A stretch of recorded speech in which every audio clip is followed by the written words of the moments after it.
like we didn't expect it at all. And at that point, we didn't really have any followers either on TikTok. So it obviously just ended up on everyone's For You page, and then all of a sudden our followers shot up, and it was mad. And then we were like, right, we need to do more.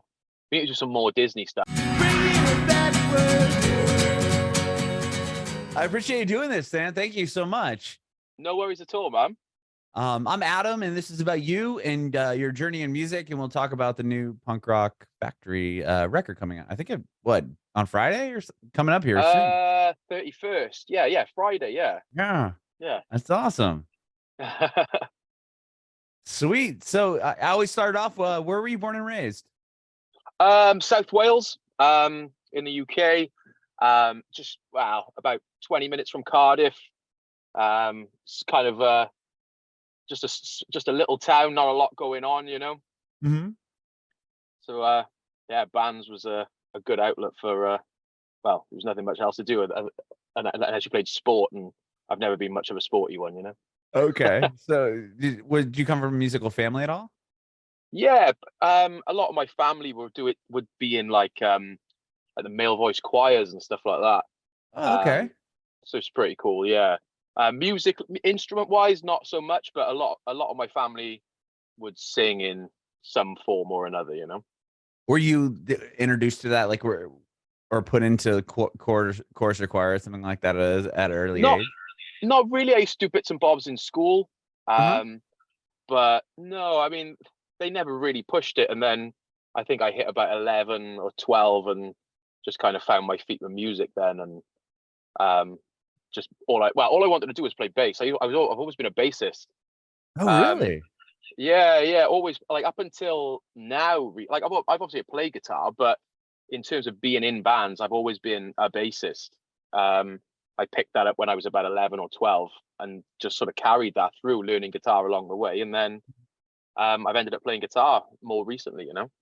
Okay. What was the reason you wanted to play bass? Was there something that drew you to bass? It's interesting that you would want to, like, a lot of kids will be like, I want to be the shredding guitar player. You know what I mean? Like, but to go to bass, that's a really kind of a fascinating thing.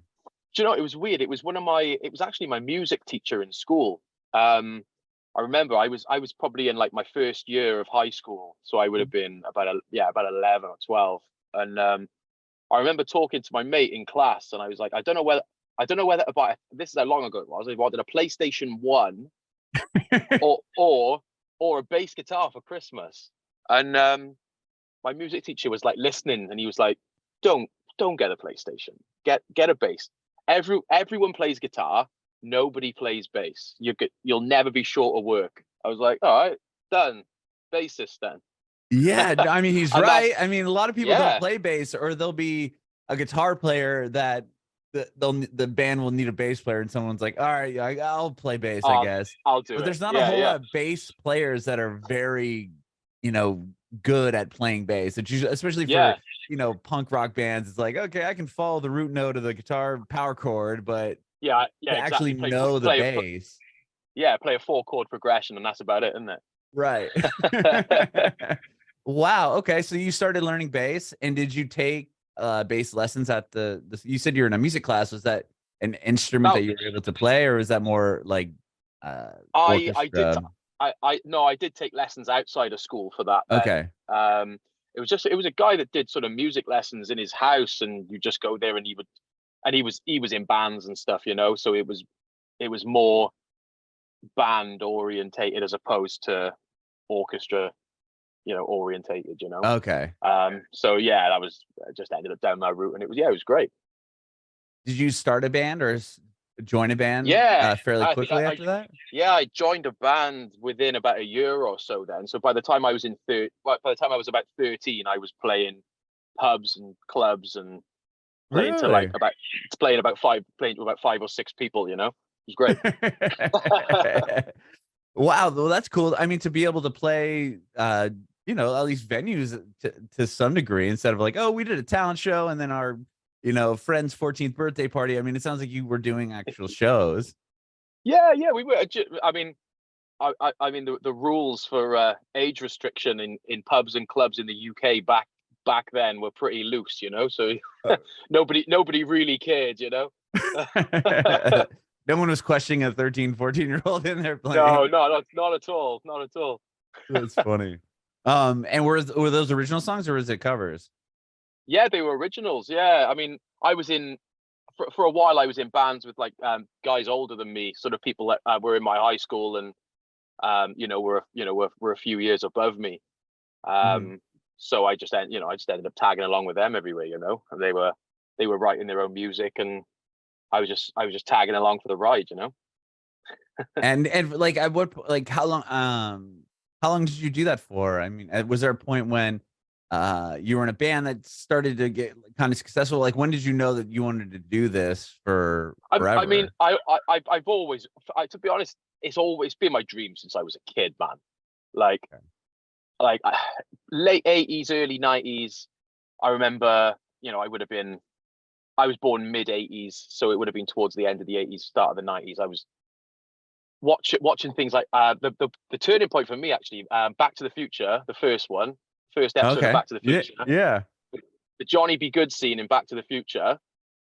I remember watching it now when I was about 5 years old, and I was like, that's cool. Like, that is so cool. Like, and that Yeah. that was the moment I wanted to be in a band from when I was about 5 years old. Wow. Okay. And then so you did that what through high school and then Yeah, man. Or continued, or did you go to like school for anything different, or was this like the bands you were in, you've always been like that, full yeah, all go that was always the dream. But I followed the more conventional routes to keep the parents happy more than anything, sure, like most as you people, do, right? Yeah. So by the time I was about 15, well, by the time I was about 16, and I was just finishing school, and I was in a band, and we got signed at that point. Again, I was in a band with a couple of guys that were a few years older than me, and we ended up getting signed to a label. Wow, that Um, must have been exciting. oh, it was ridiculous. At the age of 16, I was absolutely buzzing, but nothing really came of it. It was a bit of a flash in the pan, and nothing kind of happened. But yeah, it was just getting that, and doing shows around the UK at the age of 16 and sleeping in the back of a van was class. It was Oh amazing. yeah. I mean, that's Um, like that is the dream, right? I mean, to get the record label, the deal, like, oh, like yeah, that must have been so obviously validating. Like, wow, this is all, I'm doing what I'm supposed to be doing, right? And yeah, then 100%, definitely. Um, uh, and then, as I was always in bands then, as the time went on, always playing in bands, doing things, not necessarily being very successful with it, but always doing it. Um, then I ended up having kids then when I was in my early 20s. My oldest, my son, was born when I was 23. okay, Um, so for a few years, then the music took a back seat, and I didn't really do anything, to be honest. sure. Then I've two got two kids too. Yeah, I could imagine that.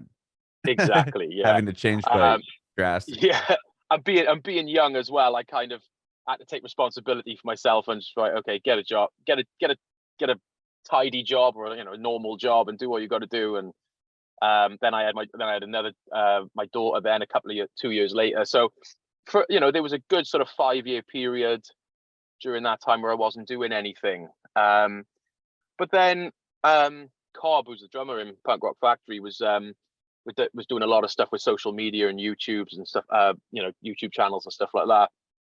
And I ended up helping him out with a load of stuff, just playing guitar and bass and stuff, and writing some bits and bobs on certain, like, for some YouTube channels he was working with, and just really, really put a firework up me to get back on doing music, because it was kind of fizzling out.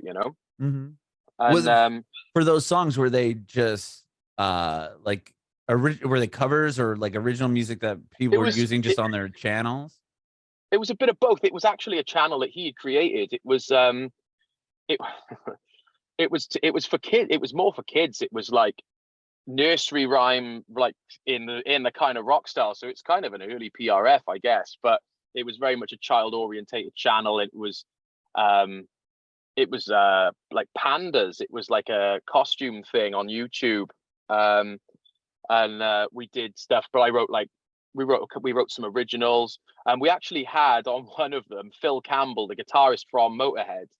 Um, Really? Yeah. He actually did a solo on one of the tracks and was on one of the videos, which is pretty cool. That's Um, huge. Just based off so the channel, him finding it, or are you guys reaching out? well, he actually lives about 20 miles from us in South Wales. He's Oh, from and we kind of had a chain of people between us that we were friendly with, and we were actually friendly with a guy he was in a band with, who's actually now our manager, and Phil's a couple of Phil's sons. So we had this kind of connection there, and roped him in to do it, which is pretty cool. that's so cool. And then when does well, you must have always kind of been into punk rock then. It sounded like that was like a Oh, punk rock version of nursery rhymes. Now it's you guys are doing a bunch of different things, right? From Disney to now you're doing all the Broadway songs and yeah. I mean, like sorry, go ahead. I mean, PRF was never going to be this kind of themed thing. It was that's just something that it's kind of evolved to. I mean, when we first started doing PRF, it was just a couple of us having a laugh on a Monday night, meeting up. A friend of ours had a little recording studio set up, and it was just we did the odd track here and there. I mean, the first album we did, which nobody really knows about, to be honest, it's on Spotify and stuff, but we never really did anything with it. It's just a bit of a random selection of songs. You got things like Bop on there and Hand in My Pocket by Alanis Morissette, and it's a bit of a random kind of 90s collection, I guess. And we actually did on that album, we did Bat Out of Hell, Meatloaf track, and we had Rhodey Walker from Protest the Hero do the guest vocals on that, which is pretty cool. Oh wow. Oh, Yeah, I'm that was looking at pretty it now. epic. Yeah, the Bop. I've seen the Hand in My Pocket, Breathless. Yeah, Bat Out of Hell, the last song on the record. That's amazing. Yeah, I so just that can't that wait to be king, dude. That was it. I mean, that is all over the place. well that album when we did that album, it was just as the new version of the Lion King film was coming out, which was Oh, 2019. yeah. So Okay. that's why that's on there. We thought, let's jump on the Lion King hype and do something from the Lion King. Oh, that's And brilliant.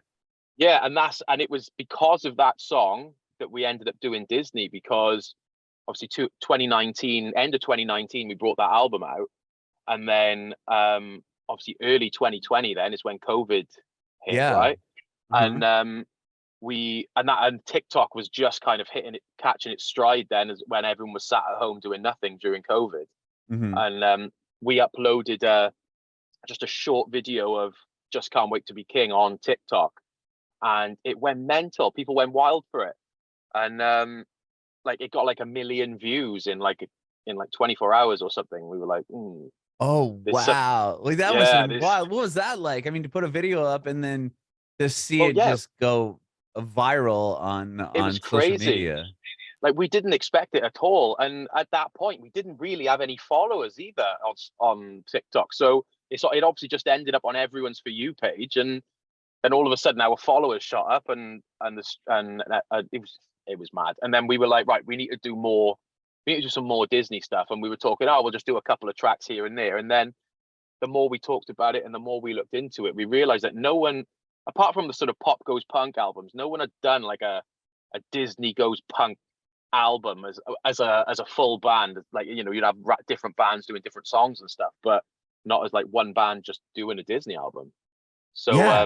Th- we I was we gonna thought, say, yeah, you did, and even had like guest vocals. I mean, you had Jarrett from Bowling for Soup on the record. Like you had all these people that ended up jumping on board with you. well, yeah, I mean, it was we did it all. We did that album pretty much. I would say 90% of that album was done remotely, because of COVID. We couldn't get together. We couldn't be in the same room together. It was such a crazy time, and Hmm. it worked out perfectly because everyone else in the world was sat at home doing nothing, bored as hell. So, Yeah. we just Jarrett had already got in touch with us because he had already followed us on Instagram, and dropped us a message saying, "I love what you guys are doing, keep it up," kind of thing. Uh-huh. And we were like, "Well, do you want to jump on a track with us?" And Oh, wow. he was just like, "Yeah, that'd be great." Like, so, everyone was at home doing nothing, so we ended up, through Jarrett, then we ended up with a couple more people. We ended up with like Tony from Mest, Mhm. and then Tony brought on Spencer from Ice Nine Kills, and Adrian, from who was also, it was in Mest at the time. Who's now the vocalist for Zebrahead. Yeah. And then we ended up with Dennis from 10 Foot Pole, and Scott from Rufio. It was ridiculous. Like, it was all these kind of bands that we grew up with back in like the early 2000s, and all of a sudden we had them all on one record with us. Like, it was ridiculous. Yeah, and that's the time period I come from. Is, we're probably right around the same age with all those bands, and seeing the names on there. I'm like, whoa, like the guy from Rufio. Like, I haven't heard this band and like even the name in so long. Like, I remember seeing them, right? Like headlining with they were headlining over Taking Back Sunday the last time I saw them, I think. Like, that's crazy. And there was like this club in San Diego that was like 200 people at the most. At best, it probably wasn't even 200 people. That's amazing. But you guys didn't even do a cover of 1985 too. So did Jared like hear that? Like, so he obviously had kind of got a wind of you all, right? But oh yeah, I mean, we kind of, after we did Let It Go with him, we very much kept in touch with him. But that was prior, right? When you did 1985, or was that no, later? 1985 was after. Yeah. Oh, it was, okay. Yeah, because we did after the Disney album, we did Masters of the Universe, which is amazing. Do you know what? It's probably one of our favorite albums. I got to be honest, because it's just full of nostalgia from when we were kids. Like, it's every single program you watched when you were growing up, and it's class. And I don't think that album's quite had the recognition it needs yet. Like, obviously the Disney stuff kicked off, but the TV themes haven't quite hit the audience it needs to yet. But as soon as it does, we're hoping that'll go well, because that's one of our favorite albums. And so we did that one, and then after that we did Seen This, which was sort of the scene from the early 2000s. Okay, that's what it was. I got the two confused, because the first record you put out had kind of like a bag of a bunch of songs, but then that's the one where you did a lot of the more of the pop punk covers, right? So it was, what did we do? We did Lit, we did Bowling for Soup, we did Good Charlotte, we did Limp Bizkit, Panic at the Disco, Nickelback. Fall Out Boy, I think you did. From what I remember hearing. We did do Fall Out Boy as well. Evanescence we did on there. So it was that early 2000s when we were about 15, 16, listening to things on Kerrang and stuff like that, Oh yeah. What was it like? I mean, choosing the songs, was that a that must have been pretty fun task. Like, how did you guys handle it? Did everyone get to like throw a idea out there? Like, I mean, even to the Disney record, like how do you sift through and figure out which songs might work and which ones won't work? I mean, stuff always gets left. We always end up starting a song and then going, oh God, it's not working. It's not sounding how we want it to sound, or it's not working out too well. But I mean, we're very methodical with everything, and we're very stat driven. We're always looking at stats and stuff, and always keeping an eye on everything. Like, so when we come to pick a song, it's the same for all the albums, really. If you look on Spotify, you look on YouTube and any streaming channels and stuff, and you kind of end up going with the ones that are actually being listened to already, So, like the first album was all the Disney stuff that everyone knows and everyone's listening to. Because if they're not listening to it on Spotify now, then no one's really searching for it. So nobody's going to listen to it. Do you know what I mean? So, and it's the same with all the others, especially with the musicals, the one we've done now. We would look at the highest grossing musicals and then look at their soundtracks, and then you look at which songs from the soundtrack are the most popular. But also, as our audience is growing, we get a lot of people requesting stuff in our comments on posts on socials and things like that. So, we do follow that a lot, and we tend to see a lot of stuff repeated. So things like Defying Gravity was a song that so many people asked for constantly. So yeah, it's a bit of a mixture of what people are asking for and what we can see people are actually listening to regularly. Mm-hmm. Is it hard to kind of take your own spin on some of those songs? Sometimes it's difficult to see where it's going to end up. Like, for example, on the new record, Waving Through a Window from the Evan Hansen musical. Oh yeah. Like, when I'd never heard of the musical to start with. I'd never even heard of it. And then That's my one wife's of the favorite one. She's like oh, is obsessed. it? Oh my gosh, Yeah. obsessed. Yeah. We when I first heard the original song, one of the boys played it to me. I was just like, what is this? Like, what are we going to do with this? This is terrible. I really didn't like it. And That's then awesome. as you know, Cobb put some drums over it, sped it up, and sort of built it up with the drums, and then instead put some guitars on it. And I thought, oh, do you know, hang on now, this sounds pretty cool. Let's get. I got some vocals on it then, and then we kind of worked on it together. And yeah, it's sometimes some of them it's difficult to kind of see the wood for the trees with them because they're so weird, especially like musical stuff and the Disney stuff, which a lot of the old Disney stuff is very classically scored. Right. So it's so hard to get your head around. Like when you really drill into them and you listen to the kind of chord progressions and stuff within them, because they're classically scored and they're scored for orchestras and stuff. Just like, how do you play that on guitar? That's ridiculous. Like, so sometimes they take a bit of work. And like a lot of the old Disney stuff is there's key change after key change, and all of a sudden you're like, oh my god, there's been like 5 key changes in one song. Like, and the one that really sticks out was on Masters of the Universe. It was the Gummy Bears theme tune. Okay. I see. There's a and couple on there that I don't know the shows, but there's a lot of them on there that I'm like, wow, like you did, I'd have to go back and look at the track. I think Arthur, I was like, oh damn, like that. Well, oh that's yeah. like a random one that's awesome. Or Full House. I mean, some of those that were like such good, like Yeah, nostalgia things that I was like, oh wow. Saved by the Bell, I think was on there. Yeah. Gummy Bears. I'm not sure whether that's actually a Disney TV card, like TV show. I'm not sure whether it was big over with you guys, but it was huge over in the UK. Okay. And there's like I think there was something like 7 key changes within just a 2 or 3 minute theme tune. Oh And wow. there's like a solo section in it with no vocals. So we put a guitar solo over it, but it wasn't until we were really drilling into it that we realized there was 3 key changes within a solo. Oh, wow. Like, this is ridiculous. Like, who's writing this stuff?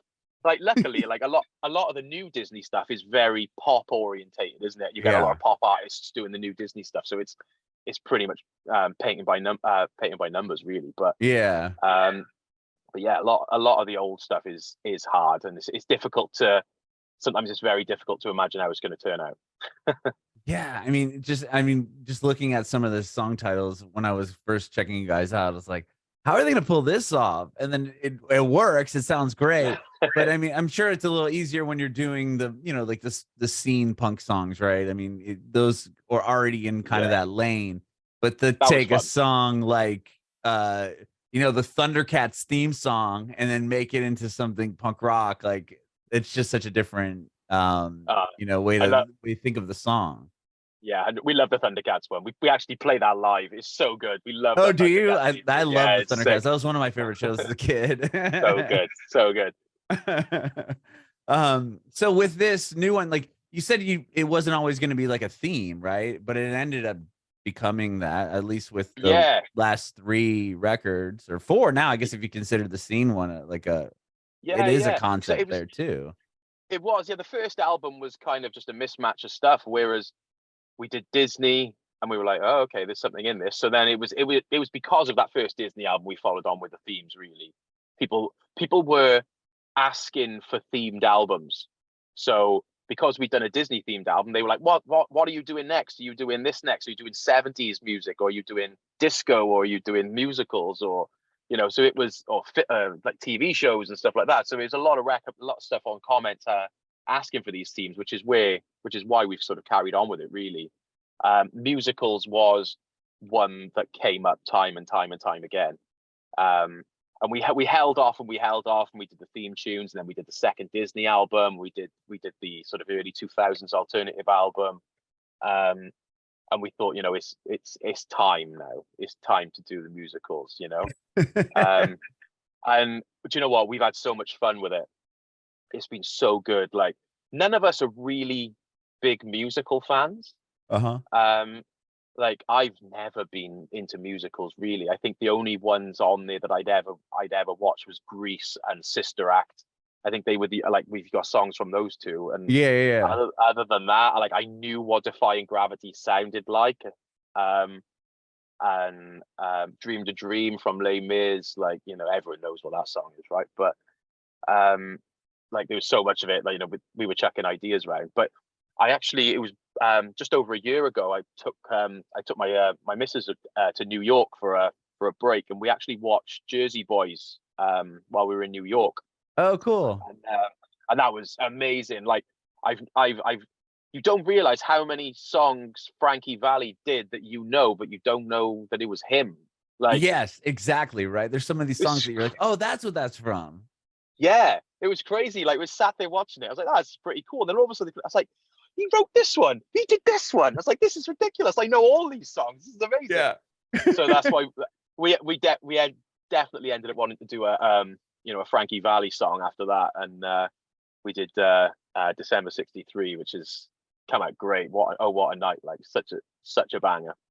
Yeah. And then, well, you were talking earlier, you said doing the Dear Evan Hansen one was kind of one that you were like, what is this? And then you ended up getting Jeff from Simple Plan on the song. Yeah, man, that was Jeff. I can't 100% remember how it came about. We started talking to him on Instagram. He's such a great guy. I've had him on my podcast, him and Pierre. Oh, yeah? I love those guys. Yeah. Yeah, we would love to do some stuff with Simple Plan, maybe do some shows with them or something. That'd be amazing. That'd be such a good fit. They're like, I think so into that. Like they were able to, I mean, they've had obviously a brilliant career, but then when TikTok came around, like they really went in on it, right? And then they blew up even more. And then like, just a kid became like a trending thing. Like I have a 15-year-old and he's playing it, and I'm like, why are you playing Simple Plan? Like, not that I'm offended, but he was like, oh, it's a TikTok trend. I'm like, wait, what? Yeah, it's crazy, isn't it? Like, fair play to them. Like they jumped on the TikTok hype, and they're keeping it up, and they're smashing it. Absolutely, they're smashing killing it. It's amazing. Yeah. Like I think they're bigger now than they've ever been, right? Well, yeah, I mean, maybe aside from when they like role model, like when those records came out, like when they were like on TRL like every week. I don't know if was that a big thing there. I don't know. Like in the UK. I mean, back then I definitely knew who Simple Plan were, and I definitely knew like a handful of their songs, but like I know more of them now than I ever did back then. But then I suppose everything's just more accessible these days, right? Sure. They were on like MTV's, like they had this Total Request live show with Carson Daly hosted it. And it was like the top 10 videos.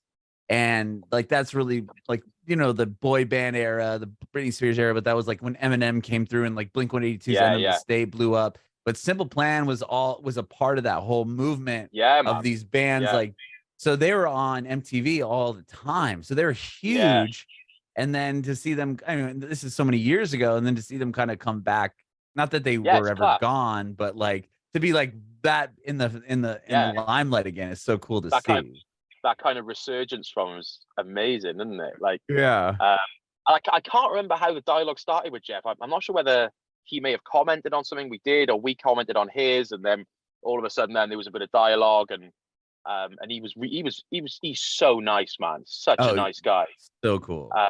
Like he's so so down to earth. We chatted with him, and he was up for it. But then they were on tour, and he was like, "I'm going to try and make it work," and he was kind of chucking us ideas whilst he was on the tour bus while they were on tour and stuff, which was really cool.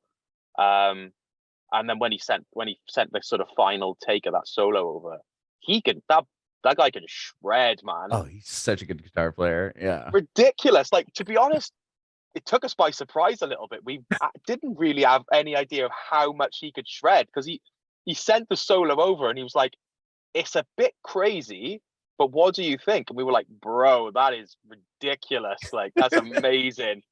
Like he was like, I can tone it down a bit if you want. We were like, nope. Perfect.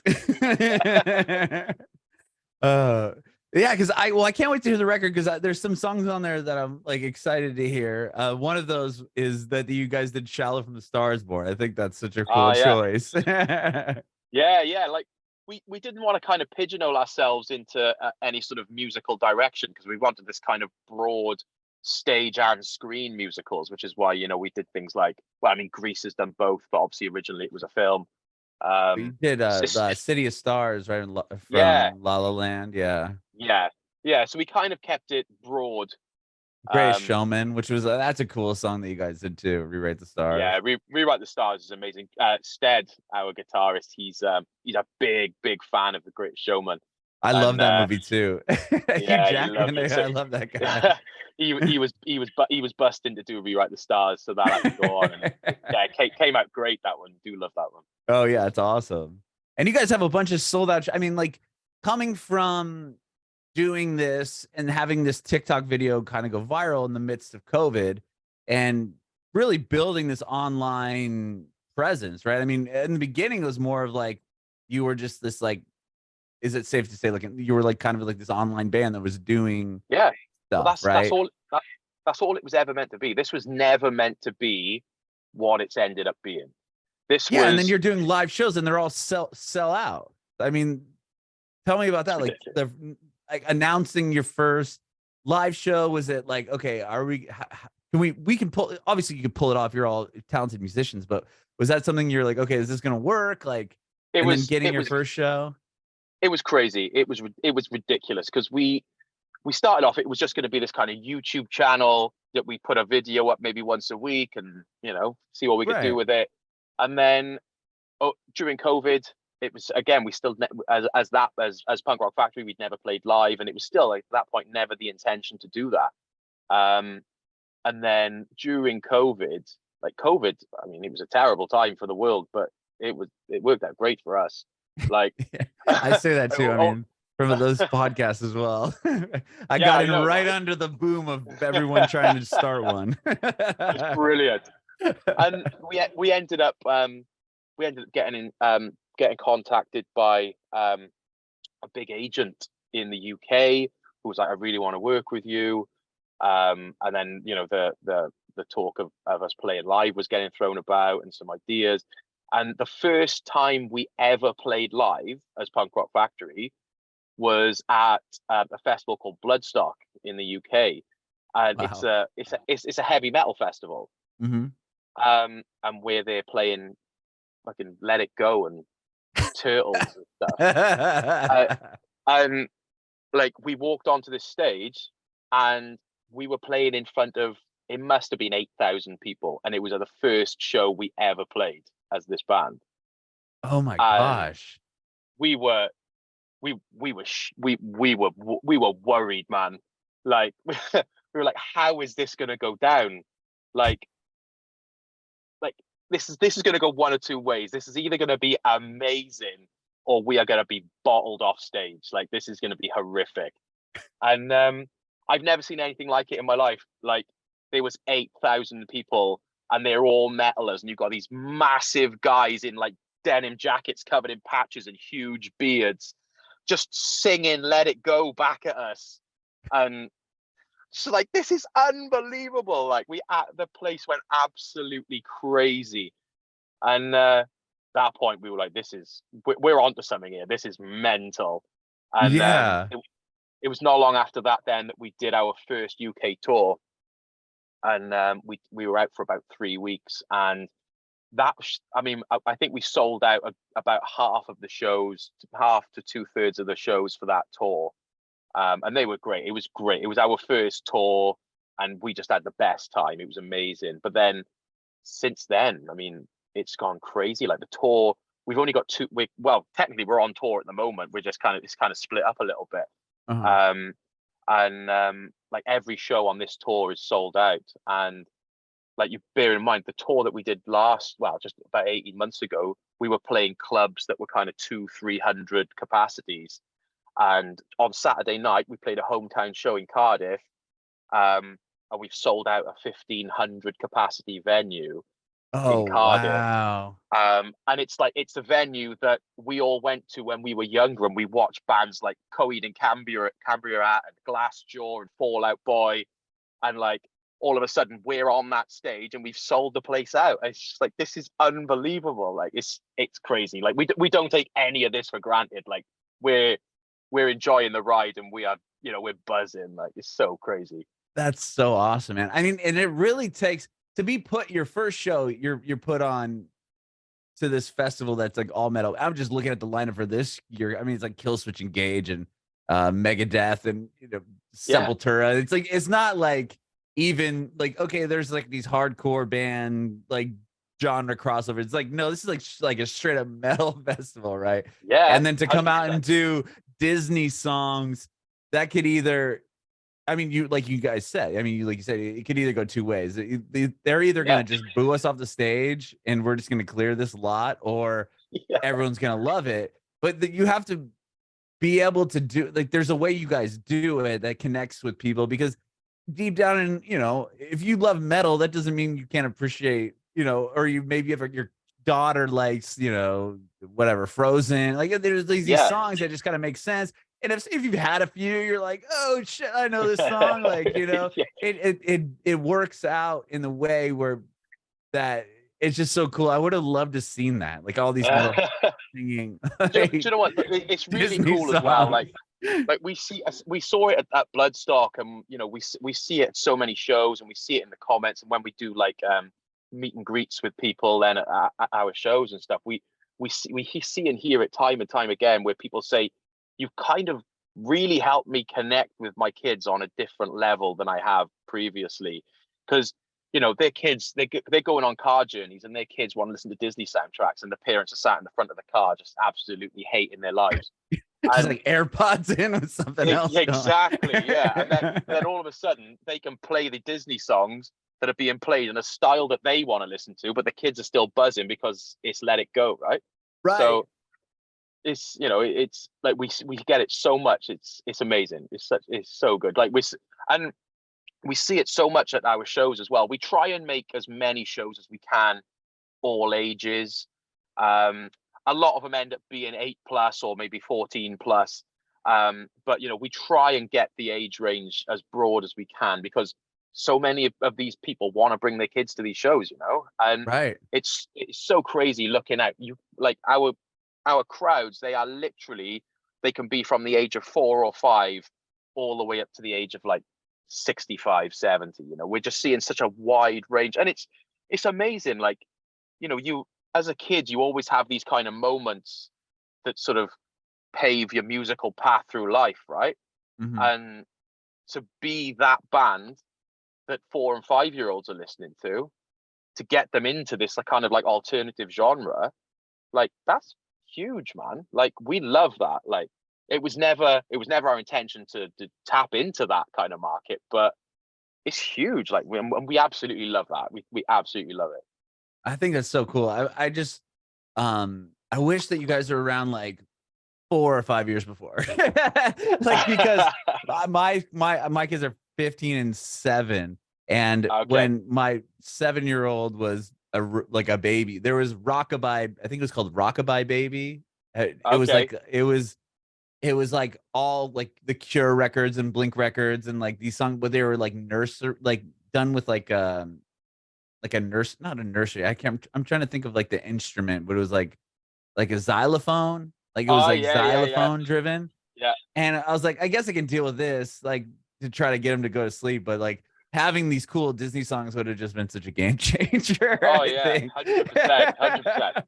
100%. That's so rad. And I was gonna say, I've interviewed artists that have been quite successful in like the kids genre, and I was gonna say like the one thing that they were telling me about that I thought that was pretty funny was that, you know, their shows are at noon on a Saturday, right? It's like because the kids are so young that you're playing like Yeah. matinee shows during the weekend, and they're like, that's the greatest thing about it. You know, I don't have to be out till midnight, 12 at night. And I was, maybe you guys could do like a young kid tour. It's something that we've talked about. Like with the tours that we've done, we've never done matinee shows, but it's always been something that we've at least considered or discussed at points. Because we were supposed to come over to the States actually last year. And we had there was massive delays on us getting our visas. So I've heard there's been way issues. Yeah, it was a killer. So it was either dump a load of money and potentially not get our visas in time, or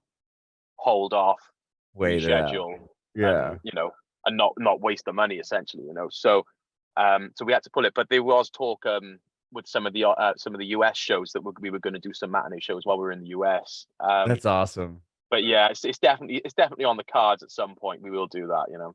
Well, we'd love to have you. I'm from San Diego originally, and then recently moved to Nashville, Tennessee, and we'd love it here. But Oh, nice. yeah, I would love to take my kids to see your band because I love what you guys are doing. I think it's awesome. Yeah, we can't wait to get over there. We're really excited.